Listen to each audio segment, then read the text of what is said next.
नमस्कार दोस्तों, आप सभी का आज के सेशन में बहुत बहुत स्वागत, वंदन और अभिनंदन है।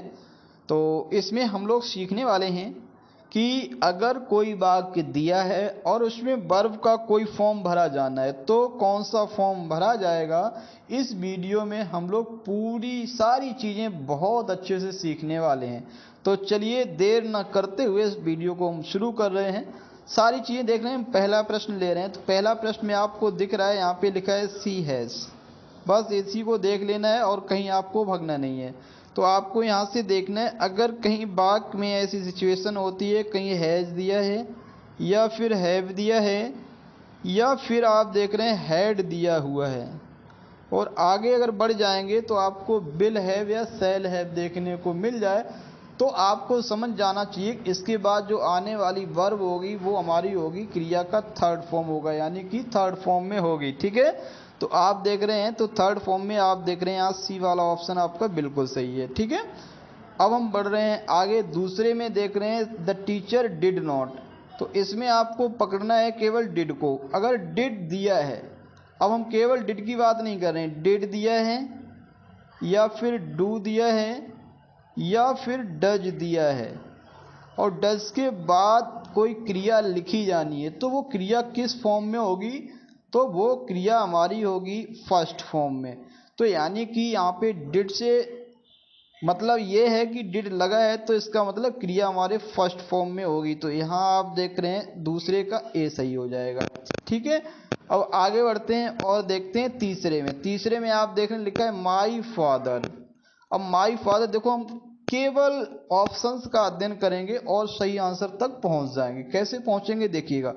माई फादर हमारा सिंगुलर है, तो सिंगुलर सब्जेक्ट के साथ सिंगुलर वर्ब का प्रयोग होता है, यानी कि गो आपका फर्स्ट फॉर्म है, इसमें एस या एस नहीं है, तो ये हमारा गलत हो गया। ठीक है, अब देखो गोइंग। गोइंग आप देख रहे हैं, गोइंग क्रिया का आईनी फॉर्म कब लगता है? जब सब्जेक्ट के बाद आपका इज एम आर देखने को मिले, वॉज या वर देखने को मिले, विल बी या फिर शैल भी देखने को मिले, तो इनके बाद में आपको क्रिया का आईनी फॉर्म देखने को मिलता है, जो कि आप देख रहे हैं कि तीसरे में ये सारी चीजें नहीं है, तो यानी कि यहाँ आपका आईएनजी फॉर्म नहीं लगेगा। ठीक है, अब देखो तीसरा विकल्प, हम अभी केवल विकल्प देख रहे हैं। गोन लगा हुआ है, क्या है ये? क्रिया का थर्ड फॉर्म है। तो थर्ड फॉर्म हमारा लगता है, कहाँ लगता है? थर्ड फॉर्म आपको देखने को मिलेगा, अभी हमने आपको बताया था, हैव का कोई फॉर्म हो, यानी कि हैज हो, हैव हो, हैड हो या विल हैव हो, तो आपको थर्ड फॉर्म मिलेगा।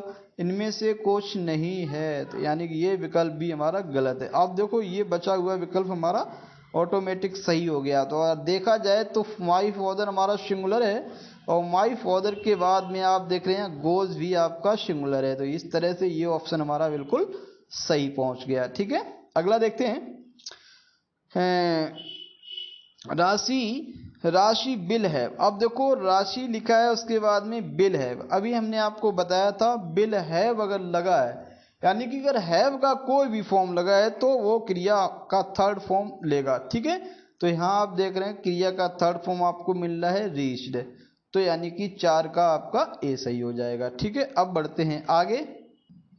तो इसमें देख रहे हैं my mother was Khalistan TV when I entered the room. अब देखो यहाँ मतलब समझने का प्रयास करेंगे। यहाँ पे लिखा है when I entered the room, यानी कि जब मैंने कमरे में प्रवेश किया तब मेरी माँ क्या कर रही थी? टीवी देख रही थी। तो व्हेन अगर लगा है तो इसको आप ले जाएंगे कॉन्टिन्यूअस में। ठीक है, और अगर यहाँ टेंस के अकॉर्डिंग देखा एंटर्ड आपका पास्ट टेंस है, तो पास्ट टेंस में यानी कि आप पास्ट कॉन्टिन्यूअस में ले जाएंगे। एक तो एक तरीका ये होता है। तो आप देख रहे हैं वॉज लगा है, वॉज का मतलब है क्रिया का आईएनजी फॉर्म आना है, तो वो यहाँ पे नहीं दिया है। ठीक है, वॉचिंग, वॉचिंग दिया हुआ है, तो वॉचिंग हमारा करेक्ट आंसर हो गया। ठीक है, और माई मदर, अब यहाँ पे पैसिव वैसिव तो है नहीं, तो हमारा ये नहीं होगा। और वॉज के बाद आपका वॉच नहीं होगा। ठीक है, तो आप देख रहे हैं वॉचिंग यहाँ सही आंसर है। ठीक है, आगे देखते हैं।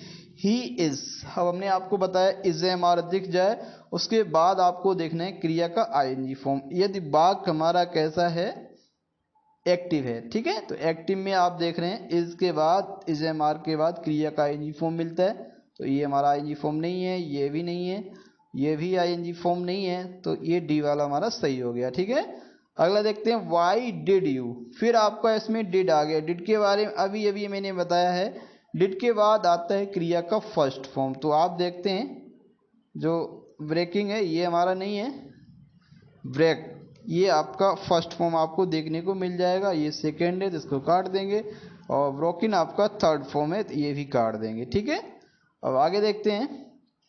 अब है हैज़ बीन। अब देखो बीन क्या होता है, बीन क्या है, ये है आपका, ध्यान दें सारे अच्छे से, सभी लोग ध्यान देंगे। वी का थर्ड फॉर्म होता है वीन। क्या होता है, थी, बीन होता है।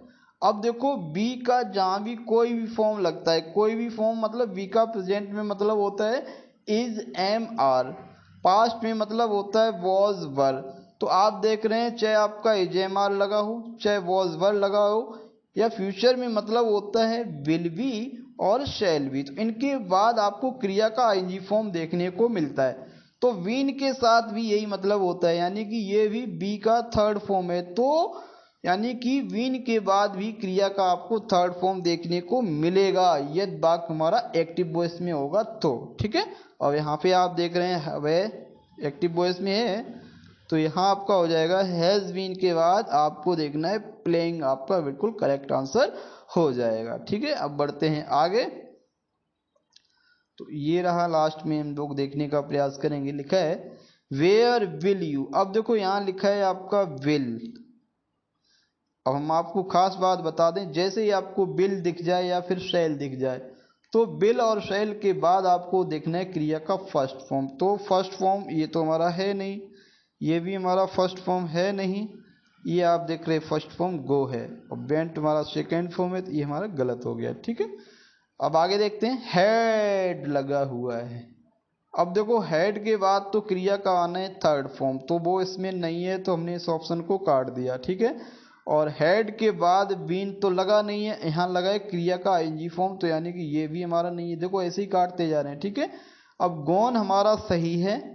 अब गॉन के बाद अब यहाँ पे देख रहे हैं बिफोर, ध्यान दें हैड गॉन मतलब पास्ट टेंस है, तो बिफोर के बाद भी हमारा पास्ट टेंस होना चाहिए। तो यहाँ पे जो स्लीप लगा हुआ है वो पास्ट टेंस में नहीं है, यानी कि ये क्रिया का है फर्स्ट फॉर्म। पास्ट फॉर्म का मतलब होता है क्रिया का सेकेंड फॉर्म, तो वो सेकेंड फॉर्म नहीं है, तो यानी कि ये तीसरा ऑप्शन भी हमारा खत्म हो गया। और गॉन और स्लेप्ट ये हमारा डी ऑप्शन सही हो जाएगा। ठीक है, एक चीज़ और हम आपको जानकारी के लिए बता दें, जो हमारा पास्ट परफेक्ट होता है उसमें क्या होता है, एक पार्ट जो है परफेक्ट में होता है, दूसरा हमारा होता है इंडेफिनिट में, यानी कि पास्ट परफेक्ट और प्लस पास्ट इंडेफिनिट। तो पास्ट इंडेफिनिट का मतलब आपको समझाना है क्रिया का सेकेंड फॉर्म, तो यहाँ पे आपका आना है सेकेंड फॉर्म। ठीक है, अगला देखते हैं माई मदर, खाली स्थान है, मी वेरी मच।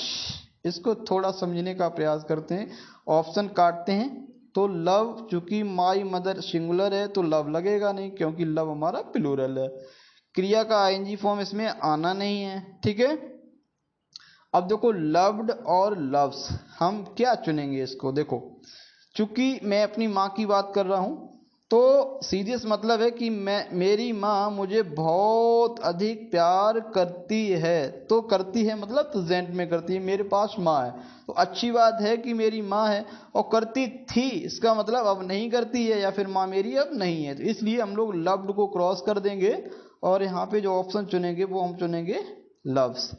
अगर देखा जाए तो अगर हम लव्ड भर दें तो वो आपका गलत नहीं हो सकता है, क्योंकि वो पास्ट में चला जाएगा, लेकिन हमें एकदम चुनना होता है बिल्कुल अच्छा जवाब। ठीक है, तो अच्छा जवाब के हिसाब से हम इसको लव्स चुन रहे हैं। ठीक है, अगला देखते हैं लास्ट में दे हैव। अब देखो हैव मिल गया आपको, हैव के बाद क्रिया का थर्ड फॉर्म लाना है, तो ये हमारा लगेगा नहीं, ये भी हमारा नहीं लगेगा, ये भी लगेगा नहीं, तो आप देख रहे हैं डन, ये हमारा दिया हुआ है लास्ट में। तो इस वीडियो में हम लोग इतना ही पढ़ेंगे, और फिर मिलेंगे आपसे नए वीडियो में, नया टॉपिक